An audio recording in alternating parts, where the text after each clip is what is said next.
दोस्तों नमस्कार, स्वागत है आप सभी का एजुकेशन मंत्रा में। दोस्तों बेसिक शिक्षा विभाग में खलबली मची हुई है। एनजीओ की एंट्री से शिक्षक नाराज हैं और थंबनेल में आप देख ही रहे हैं, नया कायाकल्प बेसिक स्कूलों में एनजीओ की एंट्री पर शिक्षकों में शुरू हुई खलबली। और साथ ही साथ देखा जाए तो डीएलएड की अनदेखी, अब इंटर पास पढ़ाएंगे। जी हाँ दोस्तों, क्या कुछ है पूरी खबर, इस पर हम प्रकाश डालेंगे और पूरे मामले का सटीक विश्लेषण भी करेंगे। दोस्तों देखा जाए तो बेसिक शिक्षा विभाग बड़ी तेजी के साथ परिवर्तित हो रहा है। दिनों दिन नए प्रयोग बेसिक शिक्षा विभाग में किए जा रहे हैं। तो इसी क्रम में बेसिक शिक्षा विभाग में एनजीओ की एंट्री हो चुकी है और इसी के चलते शिक्षकों में खलबली मची है। आरोप है कि बेसिक शिक्षा के निजीकरण की कोशिश कर रही है सरकार और इससे बढ़ेगी बेरोजगारी। देखिए मामला क्या है कि बेसिक शिक्षा परिषद के स्कूलों में खामोशी से बदलाव का दौर शुरू हो गया है।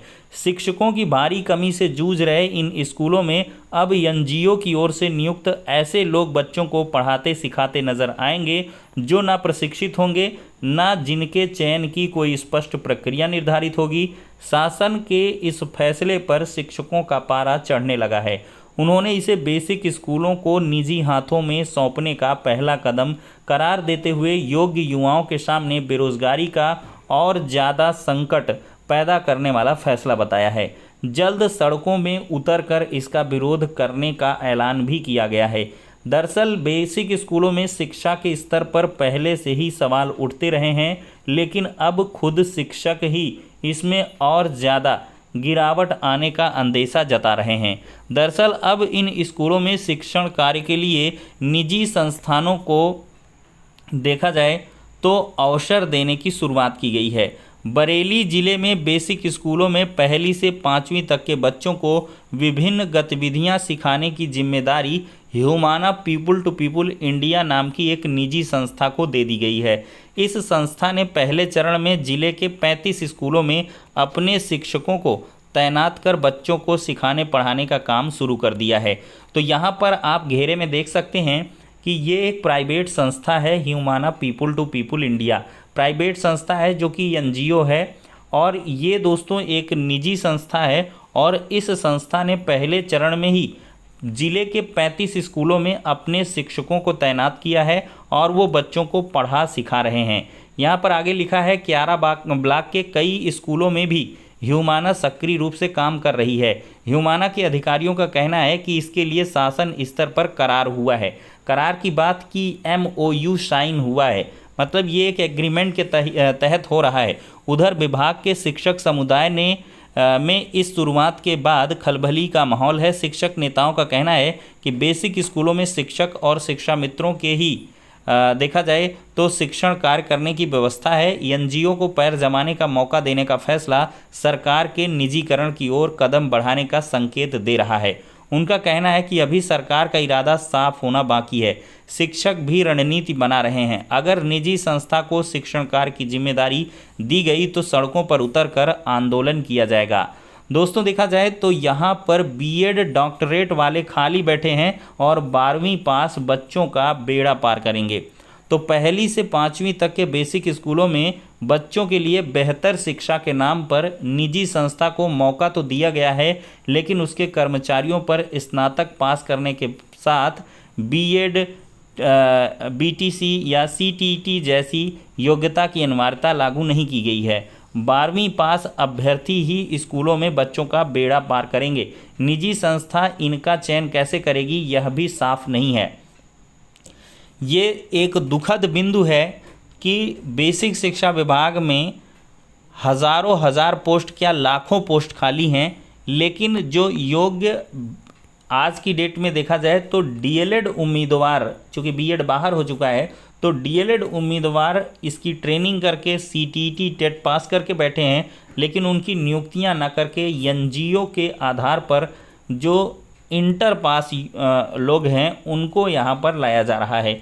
तो ये मंशा कहीं ना कहीं जो है स्पष्ट नहीं दिखाई पड़ रही है। और यह संजय सिंह बीएसए क्या कहते हैं कि निजी संस्था को स्कूलों में विभिन्न गतिविधियों के साथ बच्चों को कुछ नया सिखाने और बताने के लिए अनुमति दी गई है और डिवीजन ऑर्गेनाइजर विजय कुमार शर्मा कहते हैं कि बेसिक स्कूलों में पढ़ाने के लिए शासन स्तर पर 2025 तक के लिए MOU हुआ है। इसके तहत स्कूलों में कम से कम 12वीं पास अभ्यर्थियों को रखा जा रहा है।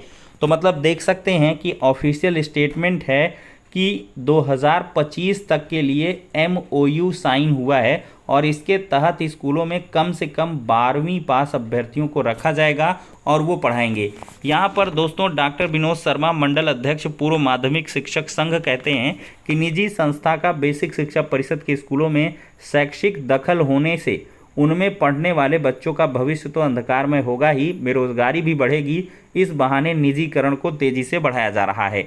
फिर इसके बाद नरेश गंगवार, प्रांतीय उपाध्यक्ष प्राथमिक शिक्षक संघ, कहते हैं कि निजी संस्थानों के स्कूलों में प्रवेश का उद्देश्य निजीकरण को बढ़ावा देना है। उत्तर प्रदेश में लाखों योग्यताधारी युवा बेरोजगार पड़े हैं। साफ दिख रहा है कि अब निजीकरण के जरिए नई रिक्तियों पर भी रोक लगाने की तैयारी है। बोले ये युवाओं बच्चों के भविष्य के साथ खिलवाड़ है। और हाल ही के 11 अगस्त 2023 के सुप्रीम कोर्ट के ऑर्डर में साफ तौर पर कहा गया है कि 6 से 14 वर्ष के जो बच्चे हैं उनका फंडामेंटल राइट बनता है फ्री एंड कंपलसरी एजुकेशन के साथ क्वालिटी एजुकेशन उनको प्रोवाइड की जाए। लेकिन यहाँ पर जब बीएड उम्मीदवारों को बाहर किया गया है सिर्फ इस बेसिस पर कि वो क्वालिटी एजुकेशन नहीं दे सकते हैं क्योंकि उनके पास 1 to 5 पढ़ाने की स्किल्स डेवलप नहीं है। और ब्रिज कोर्स को इस वजह से नकारा गया है क्योंकि पर्याप्त संख्या में डीएलएड के उम्मीदवार जो स्पेशली 1 to 5 के लिए ही ट्रेंड किए जाते हैं वो अवेलेबल हैं। तो अब ऐसे में क्यों आखिरकार एनजीओ के तहत भर्तियां की जा रही हैं, ये एक बड़ा प्रश्न चिन्ह है।